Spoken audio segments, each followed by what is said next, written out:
Bonjour tout le monde, bienvenue à un nouvel épisode du podcast de Flash Formation. Simon Brien avec vous aujourd'hui pour parler structure de bâtiment. Je l'ai déjà dit, structure de bâtiment, pour moi, honnêtement, c'est une faiblesse que je dois améliorer, que je dois aller perfectionner de mon côté. Et aujourd'hui, on a la chance de recevoir une référence au Québec, Maxime Boucher, qui est un contracteur spécialisé en réfection de bâtiments patrimoniaux, qui est également un pompier ou maintenant, Maxime, on peut presque dire un ancien pompier. Ça va bien, Maxime? Ça va très bien, merci. Ben oui, on est content de te recevoir au podcast et surtout de te recevoir maintenant dans la grande famille de Flash Formation parce que tu t'es joint maintenant à l'équipe de Flash comme instructeur. Tout Oui. à fait, merci de me recevoir. Bien, on est vraiment content. Donc, Maxime Boucher devient instructeur de Flash pour le nouveau programme Structure de bâtiment. On s'est aperçu qu'il y avait vraiment dans notre mission de pouvoir promouvoir la sécurité des pompiers, il y a vraiment un aspect qui touche les structures de bâtiment, comment évaluer les structures, comment reconnaître les signes de faiblesse des structures. Et on a développé avec Maxime une formation très intéressante qui commence à être donnée déjà cet automne pour les structures. Et aujourd'hui, ben, on va faire un peu un résumé de la formation. On va faire un petit peu, aller chercher de l'information puis voir un petit peu qu'est-ce qu'on peut apprendre dans les structures. Donc, avec moi, suivez-moi. Vous allez voir, moi aussi, je vais apprendre en même temps que vous ce cours-là. Donc, je suis vraiment content qu'on puisse avoir Maxime comme invité aujourd'hui. Mais on aimerait ça un petit peu à la base que tu te présentes un peu. Parle-nous un peu de toi, ton parcours. Tu as commencé à être pompier en quelle année au juste? Oui, j'ai commencé à être pompier à 18 ans, banlieue de Québec, dans le fond, municipalité de Sainte-Brigitte-de-Laval. Après ça, j'ai évolué avec la municipalité la ville de Drummondville. En 2010, j'ai été engagé pour la ville de Montréal. Et à travers tout ça, ben, c'est sûr qu'une passion s'est développée en dedans de moi pour ce qui est des structures de bâtiments. Je pense qu'il y a beaucoup de pompiers qui vont se voir en moi. On est tous des gens qui ont beaucoup de temps libre, donc il y a beaucoup de gars qui rénovent le bâtiment, donc j'en ai fait partie. Ça m'a amené aussi à aller me perfectionner au niveau de la Polytechnique. C'est avec GU 102 que vraiment je suis allé chercher des gens qui sont passionnés, une expertise supplémentaire, qui a fait en sorte que j'ai voulu évoluer dans les équipes spécialisées à Montréal. En 2018, je suis rentré dans l'équipe structure de bâtiment comme formateur pour la Ville de Montréal. On m'a donné le mandat de m'occuper des équipes spécialisées, donc former les nouveaux pompiers ainsi que le maintien de compétences des pompiers qui sont déjà en place. Par la suite, ben écoute, Tu as fait partie même du RCCI, tu as été enquêteur pendant quelques années. Et à travers ça aussi, tu as pu voir la façon dont les structures réagissaient lors d'incendies majeurs à travers ça. Là. Oui, ça, c'est un très bon point. J'ai été lieutenant-instructeur là, pendant 2 ans. Ça m'a permis d'avoir accès, dans le fond, à tous les bâtiments incendiés sur l'île de Montréal où il y avait eu des incendies. Donc là, j'ai pu faire de liens avec l'analyse structurale, une belle banque de données au niveau photographie. Et aussi, les témoignages, c'est bien beau de prendre des photos d'un bâtiment incendié, mais ce qui est important de savoir là-dedans, c'est avant les pompiers arrivent, qu'est-ce qui est arrivé. Puis aujourd'hui, on est dans un ère où les gens ils vont filmer, ils vont prendre des photos. Donc, j'ai pu avoir un bagage d'avant que les pompiers arrivent. Après ça, j'ai le témoignage des pompiers. Puis après ça, j'ai l'expertise finale à la fin où on vient comme mélanger tout ça avec les phénomènes thermiques. Est-ce que les gars ils ont utilisé une attaque transitoire? Qu'est-ce que ça a changé au niveau de la propagation dans notre structure? OK. Aujourd'hui, tu as décidé de quitter le service d'incendie de Montréal pour te consacrer à 100% à ton entreprise de construction et de donner de la formation avec nous, dans le fond, en structure, donc de partager tes connaissances et ta passion des structures avec nous autres. On est vraiment content que tu puisses te joindre avec nous. Et dis-nous aujourd'hui, ce que j'aimerais, c'est que tu nous fasses un petit peu un aperçu des structures, puis que tu nous donnes un petit peu qu'est-ce qu'on doit savoir, dans le fond, comme pompier au niveau des structures de bâtiments. Parce que souvent, j'ai tout le temps dit, souvent, les pompiers, on ne sait pas ce que l'on ne sait pas. Mais il faut apprendre des structures de bâtiment un peu plus. Fait que j'aime ça qu'on commence ce matin. Est-ce que tu nous fasses un petit peu un aperçu, un résumé là, des différents types de structures? Quel type de structure est-ce qu'on peut retrouver lors d'un incendie de bâtiment? Bien, premièrement, au Québec, on s'entend que les premiers arrivants, ils ont bâti les structures avec ce qu'on retrouvait comme matériaux. Fait que si on part du début, les premiers bâtiments bâtis au Québec, ça va être avec de la pierre. Fait qu'on va avoir une maçonnerie porteuse. de première génération qui va être de la pierre de moellon. Avec, ça va être dur de construire un toit avec de la pierre. Fait qu'on va utiliser vraiment des troncs d'arbres pour faire des fermes. Et ensuite, là, il y a une évolution. Fait que là, je reste dans la catégorie des maçonneries porteuses. L'évolution qu'il va avoir eu avec le temps, ça va être la maçonnerie. Donc, la brique, les blocs. Ensuite, les blocs de béton, blocs et briques. Les blocs de terracotta, les blocs de cendre, c'est tous des types de maçonnerie porteuse, dans le fond, qu'on va pouvoir parler dans la formation plus tard. Donc, il y a aussi, bien sûr, les structures qui sont en bois. Fait que nos premières générations, c'était du pièce sur pièce, même le bois rond. Fait que c'est des grosses pièces de bois qui sont toutes assemblées avec un assemblage spécifique. C'est ça qu'on appelle le gros bois d'œuvre, dans le fond. Oui, le gros bois OK. d'œuvre, oui, ça en fait partie. Après ça, là, on est venu comme un peu réduire la taille du bois, où ce que là, on a la charpente pleine. Alors ça, c'est des madriers d'à peu près 2 à 3 pouces qu'on est venu assembler avec une méthode d'assemblage qu'on appelle le carré de madrier ou la combustion lente. Puis je te dirais que c'est pas des structures qui se sont suivies d'année à en dire qu'il n'y a pas eu de changement drastique. C'est toutes des structures, en fait, qui se sont chevauchées à travers les années. OK, dans le sens où je pourrais avoir un bâtiment qui a été construit en 1900 qui pourrait être en maçonnerie porteuse ou je pourrais avoir aussi avec une structure de bois. Donc, ça n'a pas été drastique le changement. Il y a différents types de structures. Même si l'année de construction serait la même, on avait différents types de façons de construire. Tout à fait. Il ne faut pas associer l'année de construction avec le type de structure nécessairement. OK. Fait que, tu sais, dans la même période des carrés de madrier, tu sais, on a la structure claire-voie, c'est dans la catégorie des structures légères. Si on va le voir plus tard, c'est une grosse problématique au niveau de la propagation. Après ça, il y a la charpente à plateforme. Ça, c'est la charpente traditionnelle comme on voit aujourd'hui, les maisons qui se construisent très rapidement, avec le préfabriqué. Là où on a aussi une nouveauté qui est en train d'apparaître un petit peu partout au niveau des bâtiments de hauteur, toujours en bois, c'est le CLT. OK. En français, c'est du bois laminé croisé. Donc, c'est des pièces de 2 par 4, 2 par 3 qui vont être juxtaposées de façon horizontale et la prochaine couche va être juxtaposée de façon verticale et ainsi de suite. OK. Pour avoir une force dans ton assemblage, pour faire soit des poutres, des murs pleins, des planchers, tout va être en CLT. Donc ça va être des bâtiments qui peuvent aller à plusieurs étages. On en a des projets, là, si je donne des exemples, tu as Arbora à Montréal qui a 8 étages. On a un autre projet à Québec, je pense 12 étages. Qui est bâti avec une structure de bois, dans le fond. Un 12 étages structuré en bois, mais avec cette façon de construire-là, finalement, le CLT. C'est quand même spécial, là. Tout à fait, mais ce qu'il faut comprendre, c'est que je pense que c'est une force de l'ingénierie québécoise au niveau des structures de bois. Si on se compare à la Colombie-Britannique, eux autres qui ont des formats d'arbres assez plus imposants qu'ici, mais ici, on a une multitude de forêts. Donc, le bois, il n'en manque pas. Donc, on a développé une technique d'assemblage de bois qui vient surtout des pays scandinaves, où ce que là, on a développé le CLT de façon Plus développé, dans le fond. en fait, c'est que le marché est rendu que le béton coûte cher, c'est long à ériger un bâtiment en béton, l'acier aussi. Mais là, le CLT, c'est tout c'est un bon produit qui est fabriqué en usine, qui est très rapide à installer.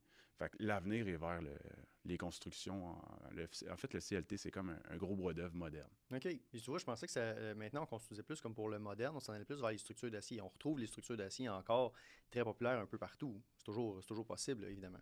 Tout à fait. Mais là, regarde, tu viens de toucher un autre type de structure, les structures d'acier. Moi, je les séparais en 2 catégories. Tu as les structures d'acier, des vieilles structures, comme dans le temps, qui étaient assemblées avec des rivets, avec des boulons, où on avait des portées qui étaient plus limitées. Quand on parle mettons, des structures d'acier, dans le Vieux-Montréal, il y en a énormément. Ça a été bâti avant le lobbyiste du béton. Donc, si je prends la catégorie, mettons, l'autre catégorie des structures d'acier qui est plus récent, alors là, on a de l'acier profilé ou même soudé. Nos bâtiments d'aujourd'hui nous permettent d'avoir des portées assez incroyables. Fait qu'on développe des bâtiments autant industriels, commerciaux, à bureaux que résidentiels.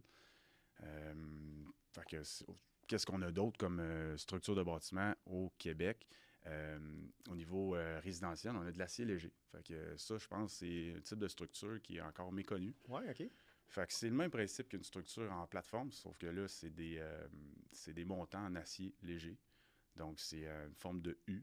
Tu as différentes épaisseur de calibre en fonction du nombre d'étages qui va être utilisé. Je ne pourrais pas m'avancer sur le nombre maximal d'auteurs qu'on peut construire, mais je sais qu'il existe en banlieue de Montréal un bâtiment de 8 étages qui a été construit En acier en léger. acier léger. OK. Fait que, ça aussi, c'est l'avenir des bâtiments au Québec. Ah ouais, OK.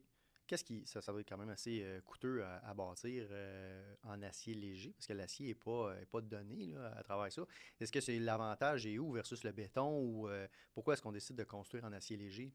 Y a-tu, En acier léger, ben de un, ça permet d'avoir un bâtiment qui va être beaucoup plus léger qu'en béton. OK. Donc, au niveau des répartitions de charges, peut-être qu'on peut aller à plus de hauteur en fonction de l'implantation du bâtiment sur ton terrain. OK. Mais c'est le même principe que le CLT. Je pense que c'est un produit qui va être préfabriqué en usine.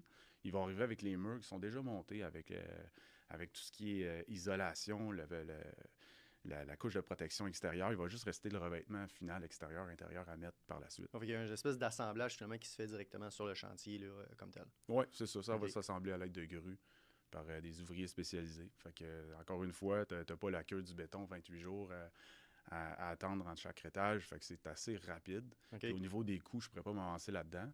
Mais ça a des impacts au niveau de la propagation incendie. Puis ça reste un bâtiment incombustible. Mais ça, vous voyez, on va pouvoir aller plus en profondeur dans le cours de structure avec ça. Si on parle, mettons, de maçonnerie porteuse, j'ai tout le temps eu l'impression qu'une maçonnerie porteuse, c'était solide, puis que le risque d'effondrement, finalement, lors d'un incendie, qu'une maçonnerie porteuse était vraiment très limité. C'est une mauvaise conception, je pense, qu'on a parfois. Je sais pas si je me trompe. Tu te trompes pas, Simon. D'ailleurs, je te poserais même la question à savoir, une maçonnerie porteuse à l'intérieur, c'est fait comment? À l'intérieur, Est-ce qu'on parle d'un bâtiment qui est incombustible ou c'est un bâtiment combustible? ce serait un bâtiment dont la structure extérieure est incombustible, mais l'intérieur est fait en bois. Souvent, dans ma compréhension, on va utiliser des solives de bois, finalement, pour venir s'appuyer sur les murs de maçonnerie. Tout à fait, Simon. C'est une bonne réponse. Écoute, OK. la majorité des J'étais gens... nerveux. La majorité des gens vont le catégoriser incombustible. On va dire, hey, ça tombera jamais, ça, c'est une maçonnerie porteuse, il n'y a pas de voie de propagation. Mais le danger avec ça, c'est qu'une maçonnerie porteuse, c'est très, très fort pour les efforts de compression. Quand tu as une charge qui va être appliquée sur tes murs de maçonnerie qui sont en axe, il n'y a aucun problème. À partir du moment qu'on vient créer une poussée latérale, en fait, c'est une charge qui est appliquée de façon oblique. Donc, ton mur de maçonnerie, il n'y a aucune flexibilité. Ça veut dire que si tu as une charge oblique dessus, puis qui se met à partir... Perpendiculaire, finalement. S'il y a quelque chose qui pousse vers l'extérieur ou vers la rue, c'est là que ça devient problématique. C'est ça que tu expliques? Bien, perpendiculaire ou même avec un léger degré. Okay. Une poussée oblique, là, ça peut être... le meilleur exemple que je pourrais donner, un effondrement partiel à l'intérieur de ton bâtiment. Parce que l'intérieur de ton bâtiment est, mettons, en solive, en bois plein. Si, exemple, tu as un logement où ton incendie est confiné là, ça brûle pendant longtemps, tu as un effondrement partiel, mettons, de tes solives de plancher, bien, ça va venir créer juste une légère poussée sur tes murs extérieurs par l'effet de levier. Là, on va le voir, on va déterminer c'est quoi une fire cut plus tard dans la formation, mais cette espèce de poussée-là, soit minime, c'est une poussée latérale qui va créer un impact majeur sur ta répartition de charge de ton bâtiment. Puis, un effondrement dans une maçonnerie porteuse, c'est pas de quoi qui prend du temps assez rapide, puis c'est majeur. Fait que d'ailleurs, ça m'amène à revenir aussi sur les incidents qui est arrivé, surtout à Montréal, où il y a eu des pompiers décédés. Dans quasiment 90% des cas, c'était des bâtiments à maçonnerie porteuse. Ah oui, OK.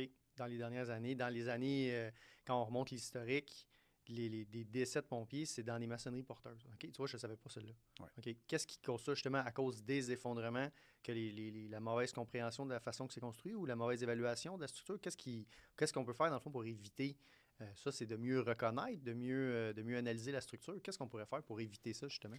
Bien, ce qu'on peut faire pour éviter ça, là, j'ai parlé d'un bâtiment à maçonnerie porteuse qui est combustible, en bois.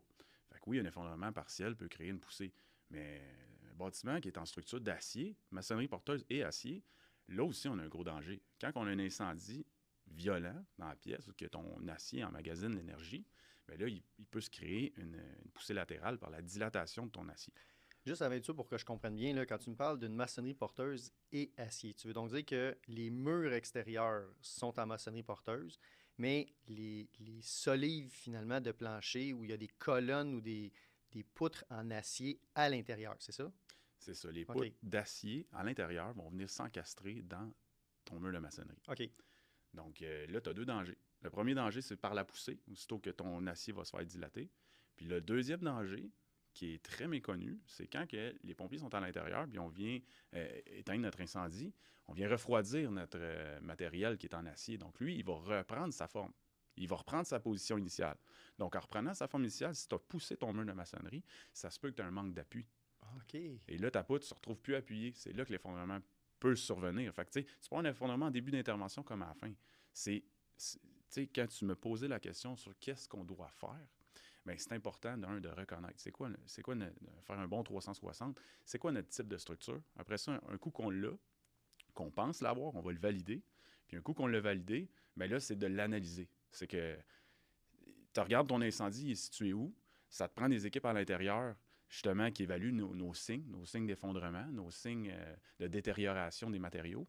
Puis après ça, ça va être de mettre en place un système de se réorganiser au niveau de, mettons, la stratégie, de passer offensif à défensif.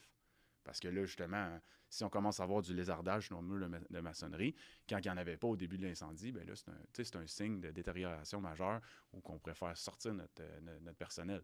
Donc, ça implique aussi d'avoir des périmètres de sécurité alentour pour éviter que ces accidents-là arrivent. Mais c'est quand même des accidents qui arrivent soudainement. C'est pas facile à prévenir. OK. C'est pour ça que le cours de structure a été mis en place. Tu me parlais tantôt des types de structures. Juste là, tu as nommé différents styles de structures de maçonnerie porteuse. Le bloc de centre, c'est quoi au juste? C'est comme un bloc de béton, mais de format plus gros. OK. Tu as des alvéoles. Tu as deux trous à l'intérieur, deux trous de façon horizontale. OK. Ça, je donne des signes juste pour le reconnaître. Souvent, il va être utilisé dans les murs coupe-feu. C'est rare qu'on va ériger des bâtiments complets avec ça, malgré qu'on en retrouve à Montréal. Donc, c'est un bloc qui est plus friable. Avec le temps, il devient, s'il y a beaucoup d'humidité dans le mur, bien, il peut devenir en poudre plus facilement. OK. Parce qu'il n'y a pas d'agent liant comme aujourd'hui dans le bloc de béton. Tu as du ciment Portland qui vient lier, qui vient amener une dureté à notre matériel. OK.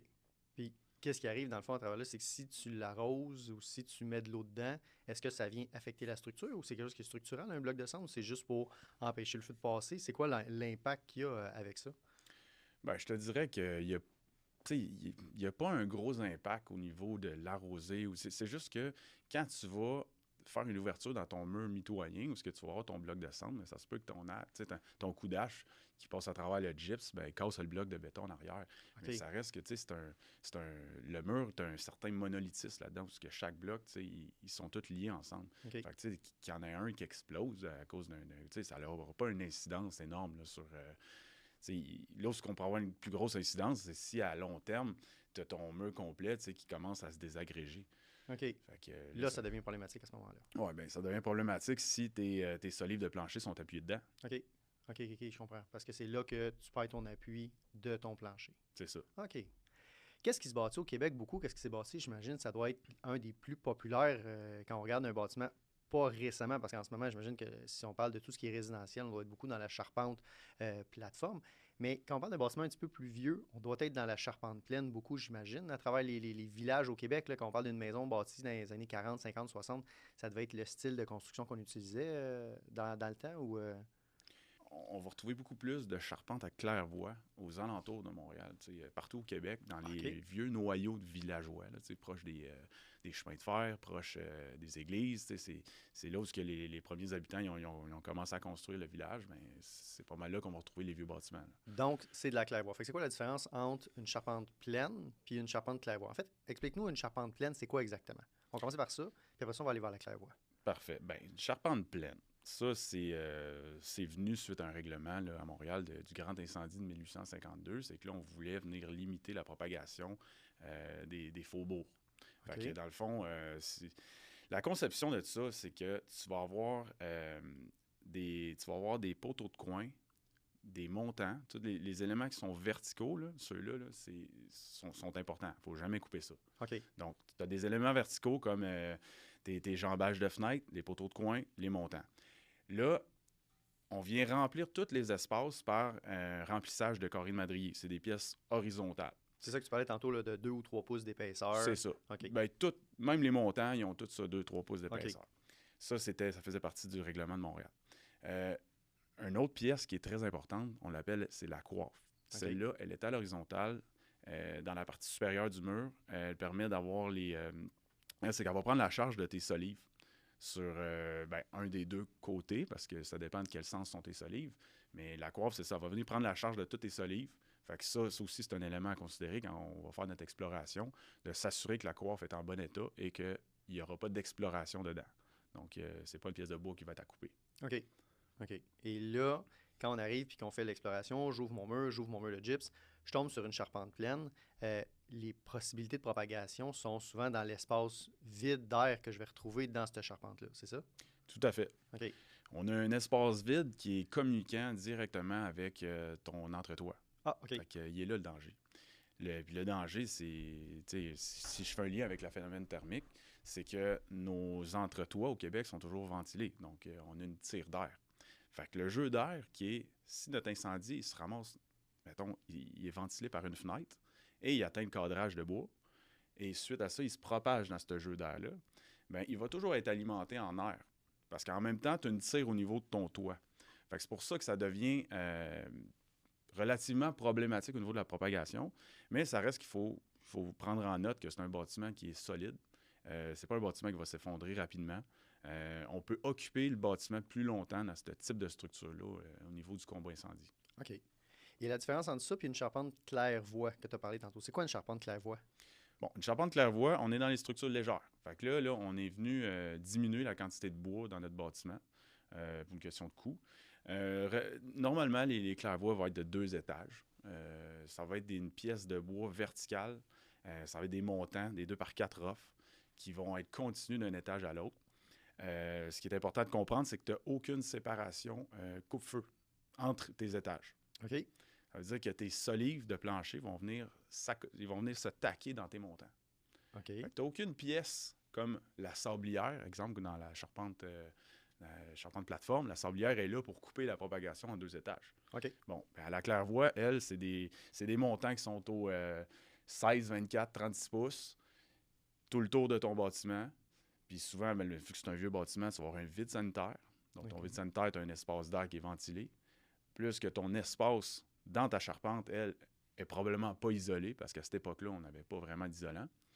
Donc, on a un espace d'air là, qui est directement communiquant avec ton toit. Fait que c'est des bâtiments que ta propagation, quand elle est dans ta structure, ça va être très rapide. Puis, on en retrouve beaucoup de bâtiments comme ça au Québec. Peut-être pas nécessairement à Montréal, mais au Québec, il y en a énormément beaucoup de... Comment je fais? J'ouvre mon gyps. Comment je fais pour reconnaître que c'est une claire-voie facilement? Bien, de l'intérieur, là, tu me parles de l'intérieur, si tu ouvres ton gyps, ce que tu devrais voir, ça serait de la planche. Et là, quand tu vas cogner avec ton outil dedans, si tu as un son qui est creux, ça veut dire que tu as un vide à l'intérieur, ça t'oriente vers la claire-voie. OK. Puis, fait que tu vas voir des planches d'1 pouce. Au lieu d'être un madrier de 2 à 3 pouces, ça va être des planches. OK. Puis, tu vas voir même tes rangées de clous qui vont montrer sont où tes montants dans ton mur. Fait que si tu ouvres assez grand, tu reconnais tes rangées de clous. Comme là, tu vas être en mesure de dire que là, tu as une charpente claire-voie avec des montants. Donc, je vais avoir des montants que normalement ne sont pas là dans une charpente pleine où je vais avoir le gros morceau de madrier qui va venir vraiment s'asseoir sur les éléments qui sont verticaux à ce moment-là. Fait que c'est plus facile. Ça va être ça ma différence, ma façon de le reconnaître. Tout à fait, c'est ça. Tu sais, ta claire-voie, tu as un jeu d'air dans ta structure versus ton carré de madrier. Ton jeu d'air va être entre ton parement de briques ou de pierre puis ton carré de madrier. Tu sais, vu que le bois il est plein, tu n'as pas de jeu d'air à l'intérieur. C'est maintenant l'heure de la minute Hellenbach. Bonjour. Hellenbach, c'est quoi? C'est plus que des produits de cosmétiques. Il y a une mission derrière ça. La mission, c'est quoi? C'est qu'on veut s'assurer de minimiser l'impact des cancers et des maladies professionnelles dans notre métier. On parcourt la planète pour essayer de trouver des meilleures solutions. On s'informe avec des laboratoires, on s'associe à des gens qui sont dans le milieu pour essayer de trouver les meilleurs moyens, vous en informer et mettre en place une communauté, une fondation qui va faire en sorte d'aider vos familles, vous aidez-vous, puis qu'on soit capable de faire notre travail en toute quiétude, en sachant que même si on doit aller en enfer, il y a quelqu'un qui va être là pour nous ramener, qui s'appelle Hellenbach. On a besoin de vous autres avec ça, dans la mission, l'achat des produits, l'implication, nous suivre sur les réseaux, tout ça peut faire partie de la mission. On vous invite à nous suivre. On va être là pour vous autres. Joignez-vous à la mission Ellenbach.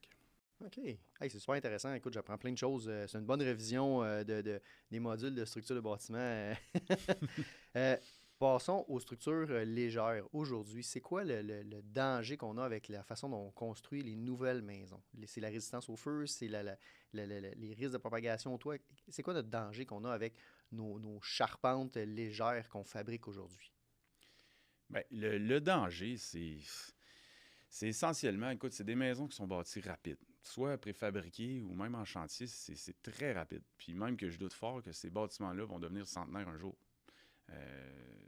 Par le fait que, tu sais, c'est des bâtiments qui vont être plus propices à s'affaiblir, le pourrissement. Puis, mais si on reste au niveau incendie, la problématique, c'est que ton temps d'exposition de ton bois à la chaleur va tellement être rapide parce que c'est toutes des petites pièces de bois. Fait que non seulement c'est des petites pièces de bois, mais ils sont attachés avec des attaches qu'on appelle des goussets métalliques. Fait que des fermes de toit préfabriquées, il y en a plusieurs modèles, mais ceux-là avec des goussets, comme on a l'habitude de voir, bien, et là, la faiblesse, c'est quand tu as ton incendie dans ton compartiment, exemple, entre toi, bien là, tes pièces de bois sont exposées à au moins 3 côtés. Okay. Donc, c'est une carbonisation qui va se faire rapidement.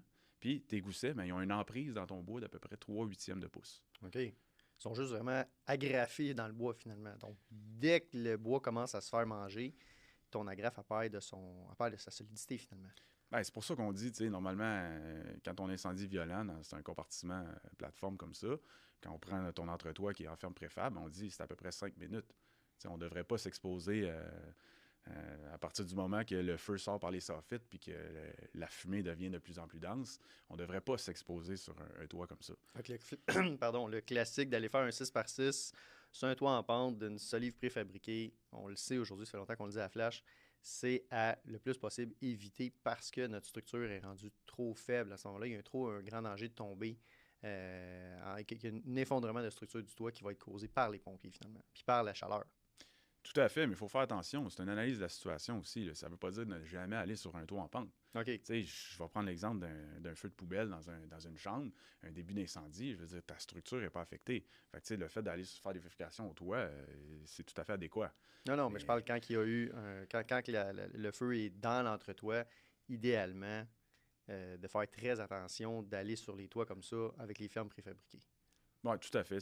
Faut comprendre que nos entretoits sont déjà ventilés. Okay. Fait que d'aller faire une ouverture plus grande, il est où le bénéfice versus le danger de se blesser ou d'avoir un accident mortel par un pompier, mettons, qui tomberait dans l'effondrement du toit. Là. OK, je comprends. Aide-nous un peu, pour les auditeurs, là, qu'est-ce que je peux observer dans un incendie pour analyser la structure de bâtiment? Qu'est-ce que je peux regarder, dans le fond, pour qui devrait commencer à me donner des signes qu'il y a un danger ou que la structure, il y a un mouvement de structure qui devrait commencer à m'allumer à dire là, peut-être qu'il faudrait faire une meilleure évaluation ou quitter le bâtiment. Ça peut être quoi nos signes précurseurs là, d'un effondrement? Bien, écoute, il y en a beaucoup. Là. ça serait long toutes les énumérer, mais tu sais, le 360 de ton bâtiment va venir nous en donner énormément. Fait que, tu sais, c'est important, je pense, que le PC fasse son analyse extérieure. Regarde, je vais t'en nommer une couple de signes. Là. Le cisaillement dans ta maçonnerie.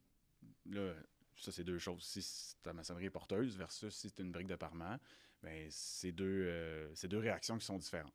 Après ça, ben, en fait, c'est d'analyser justement ton feu, il est situé où. Après ça, c'est d'écouter les équipes à l'intérieur, à savoir qu'est-ce qu'eux autres ils vont percevoir. Est-ce que tu as déjà un affaissement de plancher? Est-ce que le plancher devient mou? Ton degré de carbonisation au niveau de tes solives, on est rendu où? Là? C'est une analyse qui est continuelle. Fait que c'est tous des signes qui vont être analysés. C'est pour ça que c'est important que tout le monde comprenne les structures de bâtiment puis qui comprennent aussi l'impact qu'il pourrait avoir pour prévenir l'effondrement. L'aspect communication est assez important, je pense, quand on parle d'incendie de bâtiment, d'être capable de communiquer les bons éléments, de parler, tu sais, OK, là, je te parle de la solive, je te parle du montant, je te parle le lexique, de bien comprendre ce que les officiers à l'intérieur, puis le PC, la communication entre les deux est assez essentielle. Je pense que c'est un élément sur lequel tu tiens énormément dans la formation. Bien, tout à fait. Puis c'est là pourquoi que, tu sais, la formation de structure, elle s'adresse à tous, là. C'est pas seulement, mettons, aux chefs, aux directeurs, aux officiers de secteur d'avoir cette formation-là. Je vais prendre un exemple, là. Quand même, tu as le top gun des structures dans ton service. S'il n'est pas en mesure de transmettre son message pour que les autres le comprennent, c'est nul, ça ne donnera rien. Tu sais, je vais te donner l'exemple. Un officier de secteur qui est au toit, il se présente au PC pour dire, écoute, là, on a un incendie dans notre entre-toit, on a un toit thermos double ventilé, attaché secteur 4 par un mur commun, attaché secteur 2 par un mur mitoyen.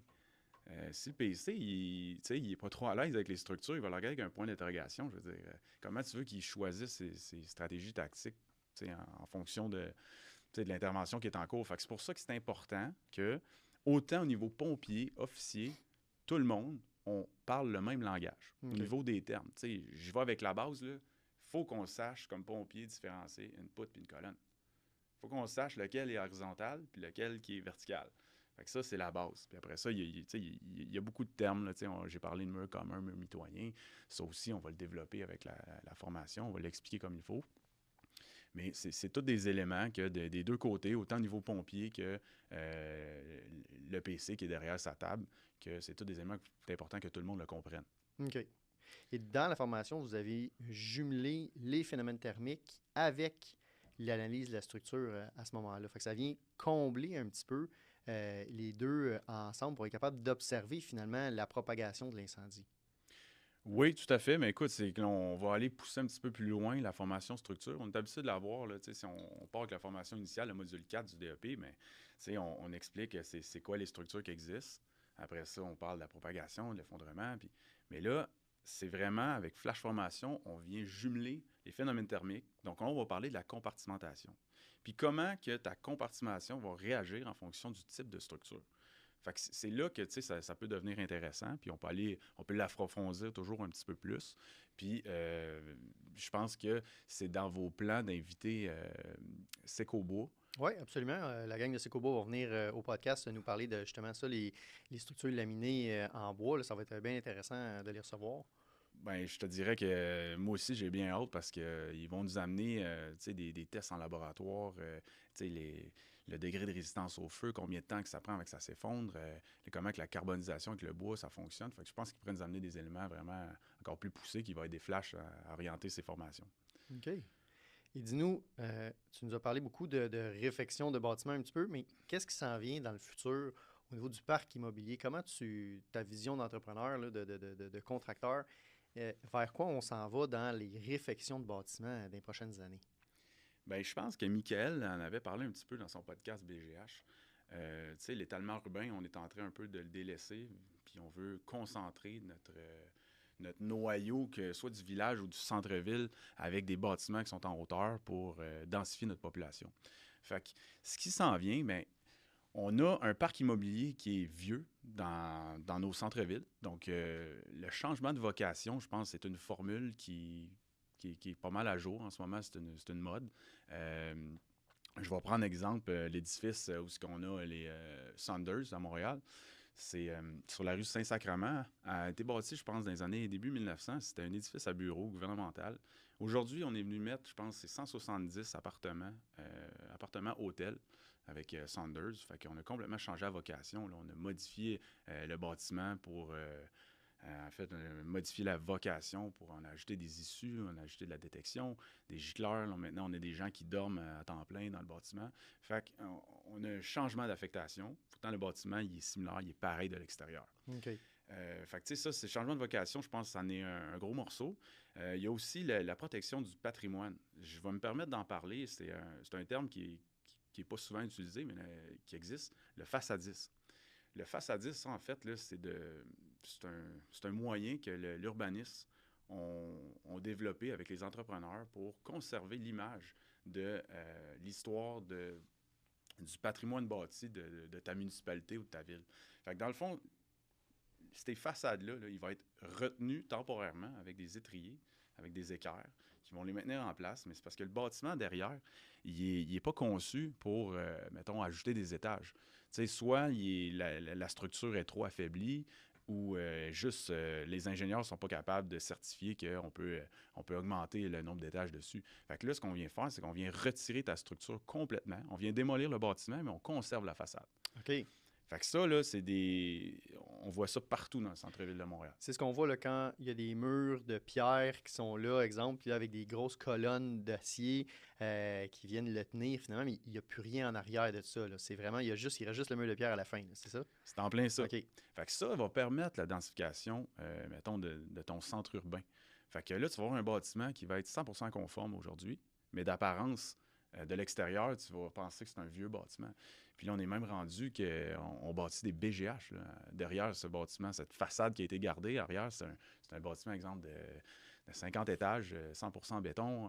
Puis c'est tout du résidentiel avec quelques commerces, mettons, premier, deuxième, troisième commercial. Puis le restant, c'est tout occupé par des locataires ou des propriétaires condos.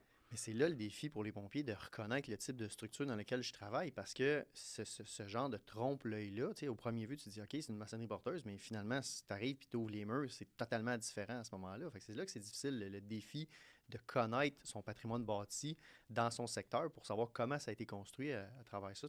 On a tout un travail à aller faire là, de ce côté-là. Tout à fait. Puis je reviens justement à reparler de la communication. Justement, quand tu t'aperçois qu'il y a un changement, c'est pas à ce que tu t'attendais de l'extérieur. Parce que tu as un premier compte-rendu qui est donné à l'extérieur à notre arrivée.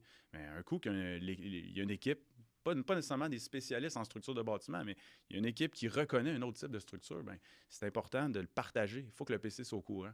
OK. Fait que ça peut tout changer ses tactiques, ses stratégies. Moi, j'ai envie de te poser une question. Fais-nous un petit résumé du fameux mur mitoyen versus le mur commun. La différence entre les deux, puis comment est-ce qu'on peut le reconnaître? C'est quoi la différence comme telle? Parle-nous, OK, on commence avec le mur mitoyen. C'est quoi un mur mitoyen? Écoute, ça peut être long.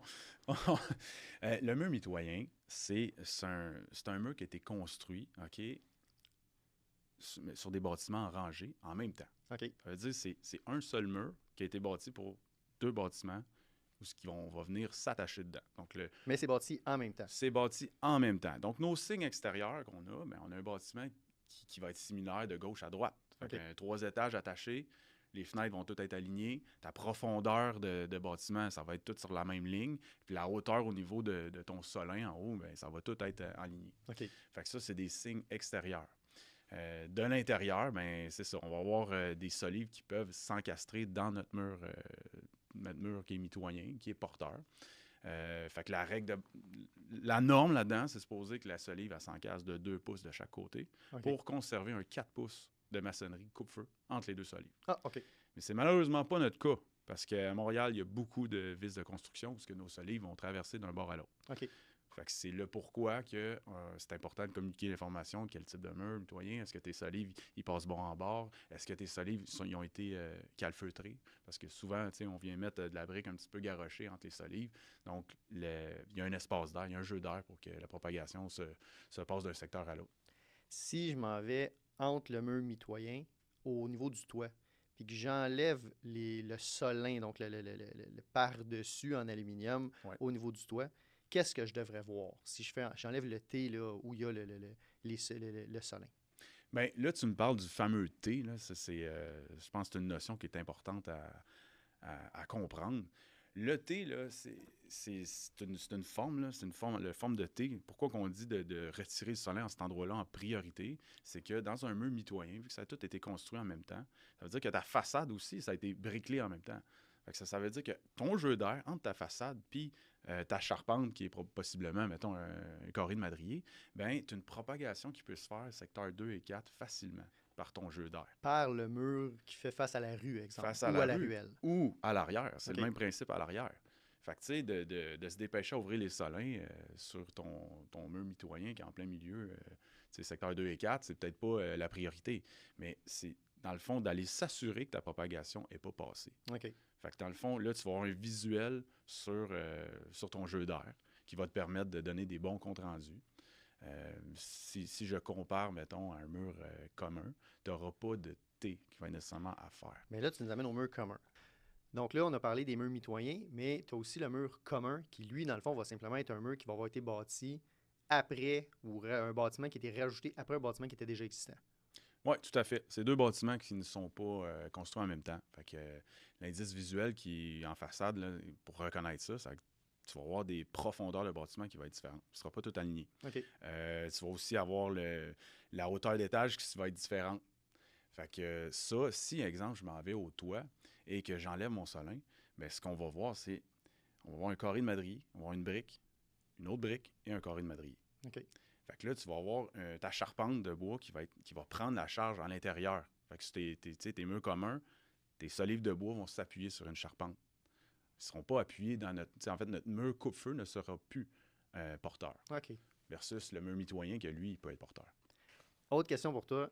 La différence entre de la laine soufflée puis de la cellulose. Parce qu'on sait que la cellulose, on a eu des problématiques dans le passé où il y a eu des incendies qui ont été réallumés parce qu'il y a eu des tisons qui ont été dans la cellulose. La cellulose a gardé la chaleur, puis on a eu des feux qui sont remis. Puis là, j'appelle ton côté ARCCI. C'est arrivé à quelques reprises, je pense, là, de ces problématiques-là. Comment on fait pour faire la différence entre, c'est-tu de la cellulose, c'est de la laine soufflée, au niveau de l'isolation? Comment on peut faire pour les reconnaître? Je suis content que tu amènes le sujet, Simon. Premièrement, la laine soufflée, là, c'est de la laine rose qu'on est habitué de voir. Là. Oui. Bon, mais c'est la même propriété. C'est juste qu'elle va tout être en petits morceaux, puis elle va être soufflée directement dans un mur avec une certaine compaction. OK. Ça reste que c'est un matériel qui va finir par... c'est un matériel qui ne s'enflamme pas. C'est sûr qu'elle va se détruire avec une grosse chaleur, elle va devenir en poudre, mais ça ne va pas alimenter ton incendie. OK. De la cellulose, c'est important de comprendre que ça, c'est du papier journal en petits morceaux qui agit comme isolant.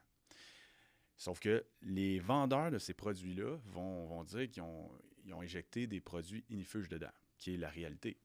Sauf que là où il y a une problématique, c'est qu'il y a personne qui a fait d'études à savoir si ton produit inifuge il est bon pour combien de temps.